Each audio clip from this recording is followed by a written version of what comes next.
Hello, and once again, good evening, YouTube. Welcome to the NASCAR 2016 Season Awards. This is not aligned, I swear. Unreal. Anyway, point is, wasn't gonna do this. Then I saw a couple people request it, and I thought, okay, I'll throw something together. So this isn't exactly the greatest awards presentation or anything, but it's something. So, yeah, I threw it together. We'll see if you agree or not. On to the best race of the year. So, first things first, we'll pop off the best race of the year.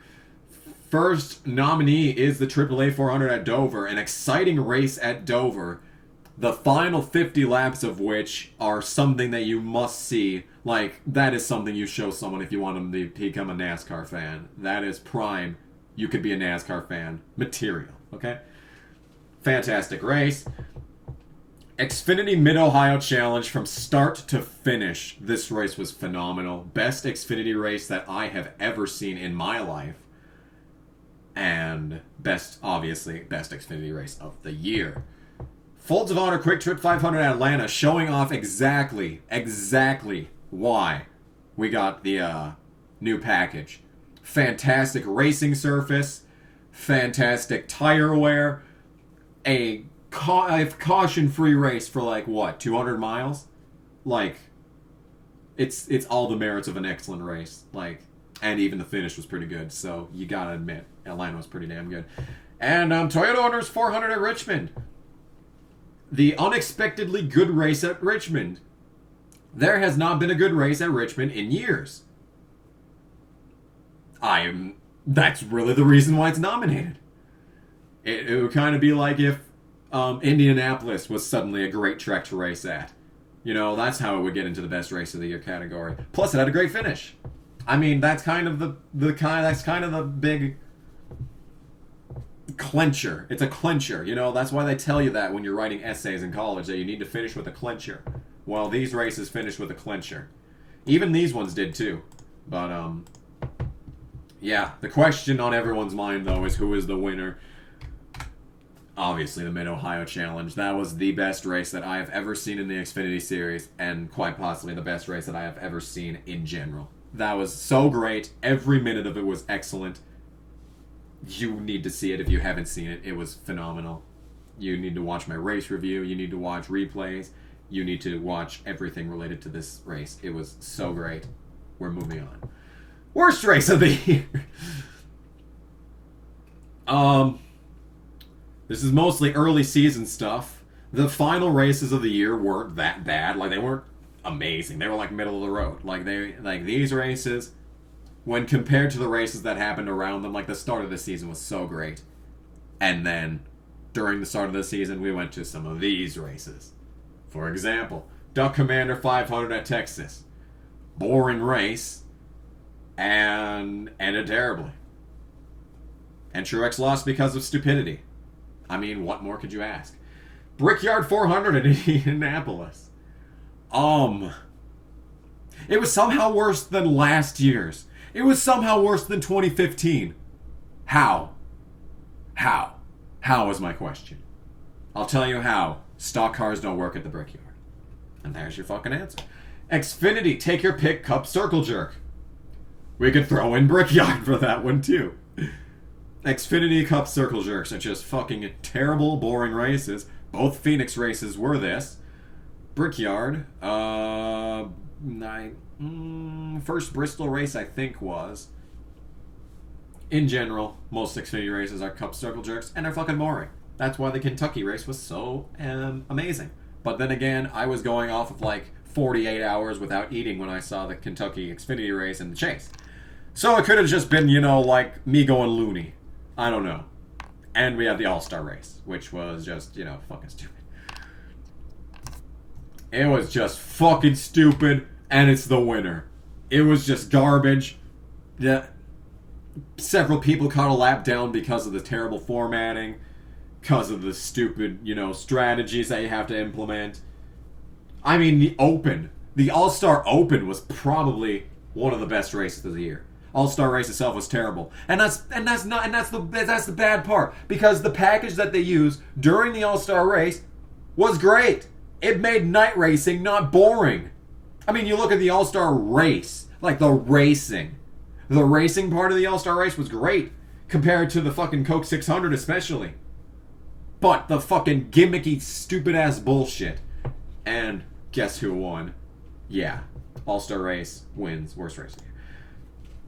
Disappointing race of the year. For one reason or another, this race was the most disappointing of the year. Trucks at Eldora. Ever since we started going to Eldora, the trucks race at Eldora has been very, very good. This year, a little bit of a letdown. Probably the most boring race since starting Eldora, and even still saying that Eldora was still, like, miles and miles better than, like, Brickyard. Like, I'm trying to say, don't go to Brickyard! It's not a fucking stock car track! Anyway, I mean, take Wheeling to Brickyard. Why not? Why not do something that makes sense? I mean, I don't know. Why not do something that makes sense? Anyway, Cup at Watkins Glen. Like I said with Eldora, Watkins Glen has been consistently one of the best races of the year ever since, 2008? And this was probably the one with, like, nothing happened in this one. Nothing happened in this one, you see. Like, at least last year, there was, like, oh my gosh, is he gonna run out of gas? Is he gonna run out of gas? Like, this one, there was just nothing. It was just a very boring race. Cup, chase race at Dover.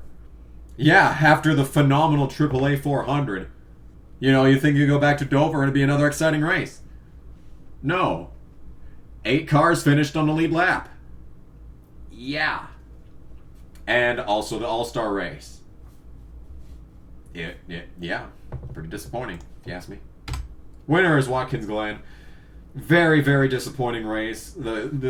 For 7 years before, Watkins Glen was one of the best races of the year. And compared to several races, if you compare to this year's Watkins Glen to any race from last year, it'd still be the better race. But compared to everything else that's happened this season, very boring compared to other races that have happened this year. Best finish of the year. Daytona 500. Closest finish in Daytona 500 history. And it was second place was my favorite driver at the time. Wow, this sounds a lot like 2007. Fuck you, Daytona 500, you fucking disappointment. Careers for Veterans 200 in Michigan in the Truck Series. Overall, the race was great. I didn't put it on the best race of the year list, but overall, the race was fantastic, but the finish, oh my god, it's heart-stopping. A 3-wide pass on the final lap to get your first career win, like, fuck me in the ass. Good Sam 500K at Phoenix.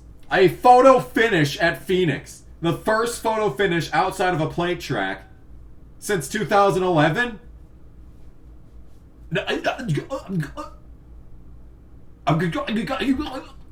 Yeah.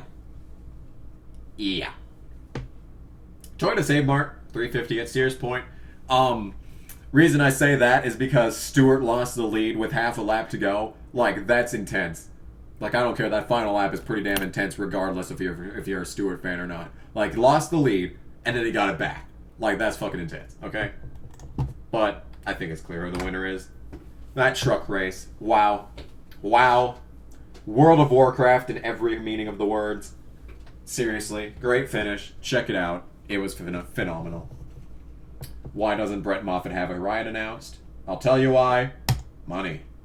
Worst finish of the year. First nominee is the chase race at Phoenix. We went from Alex Bowman potentially saving his career to Matt Kenseth getting wrecked out of the Final Four, and guess who won? Oh, joy! Second nominee, Xfinity at Homestead. An overall great race regardless of the fucking chase. Regardless of the fucking chase, a 4-way battle for the lead is good. Fuck the chase. Take the chase out of the picture. A 4-way battle for the lead, and especially the Xfinity Series, is great. And then Cole Witt had to go and fuck it up. Nominee number 3, Pennsylvania 400 at Pocono. I like the fact that Chris Buescher won the race and all, but for it to be delayed all the way to Monday, only for it to end under caution regardless, that's just fucking so annoying. And the last nominee is the Xfinity Subway Firecracker 250 at Daytona. Hey everyone, you thought Allgaier won? Just kidding. Fuck you. But the winner is the chase race at Phoenix. It does not get worse than that. It does not get worse than someone potentially saving their career going all the way to someone who doesn't even deserve to have theirs. Okay? Moving on. Kyle Busch Moment of the Year. I introduced this in the 2014 NASCAR Season Awards, and I've kept it ever since. It doesn't necessarily have to be Kyle Busch himself, but in this instance, it is Kyle Busch for all 4 of these. So, the first nominee is the NRA Day/Night/Rain race at Bristol, where Kyle Busch wrecked and then got pissed at Allgaier. Good job, Kyle Busch. Food City 300 at Bristol. Actually, no. This is I think the Food City 300 was the night race, and that was Austin, because even though Kyle Busch and Brad Keselowski wrecked themselves out of the lead, a Cup guy still won. That is a Kyle Busch moment if I've ever heard one. And the Brickyard, the entire weekend, not getting past a single time on the track. Is there a problem here? The leader of the race is so dominant. The cars and the lead of the race are so dominant that they didn't get past a single time on the racetrack. No, there's nothing wrong here. No, nothing wrong. We should add restrictor plates. That'll fix everything, because that worked at New Hampshire. Remember that? Remember that New Hampshire race? Yeah. That worked so well last time, you fucking idiots. Go to IRP! It's not that hard! And then the last nominee is blowing a tire at the end of the Xfinity California race and still almost winning. Because that's just what Kyle Busch does. The winner is, of course, the Brickyard. It does not get more Kyle Busch than destroying everyone in the Xfinity race and then having absolutely no competition in the Cup race. Because that's just what the fuck would happen. The caution flag of the year. This is the caution that impacted a race the most, or, is one of the most significant that you'd, think of when you think caution flag. AAA 400 at Dover. Jimmy Johnson forgets how to drive at his best track and causes a pileup. That's pretty interesting. Xfinity Subway Firecracker 250 at Daytona. Hey everyone, you think Justin Allgaier won? Fuck you, just kidding. And the Pennsylvania 400 at Pocono that got our good buddy Chris Buescher a win. If it had come out literally a lap before, Casey Mears would have won. Fuck you, Chris Buescher. I still like you, though. I will still cheer for you at JGG. And then Lupton at Homestead, which caused the entirety of the fucking championship picture to change. Thank you, fucking 32 piece of goddamn shit car. The answer is the AAA 400 at Dover. It's not every day that Jimmy Johnson forgets how to drive. And that's exactly what happened. So, yeah.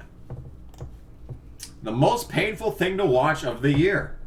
This could be really anything that just sucks to observe. First nominee is the green flag pit stops caution at Martinsville that caused for them to fuck around for 20 minutes, only to make several mistakes in the running order. Good job, NASCAR. And Brickyard Weekend, the entire thing, because stock cars at the Brickyard don't work! We have known this for 20 years, and yet we're still at the Brickyard. Oh my god. Oh my fucking god, guys. Come on. Just come on.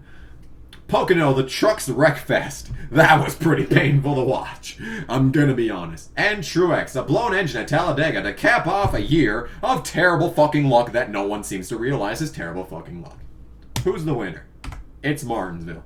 That, in a similar fashion to the Road America endless caution in the Xfinity Series in 2015, Martinsville 2016 caution, same thing.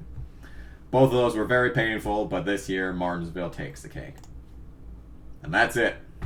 That's all the awards that I could think of, so if you disagree, fuck you. But if you disagree, please be sure to leave a comment and tell me why I'm a jackass and how I deserve to have everything that I've ever owned taken away from me.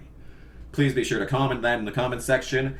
And if you have any other awards that you want to see next year, because I assume people will want to see more next year because, well, obviously I want to see them this year. So if you have any other award ideas, be sure to leave those as well as your seething rants against myself in the comment section, and I will see you in whatever it is that graces my wonderful YouTube channel next, and I will see you next time. Goodbye!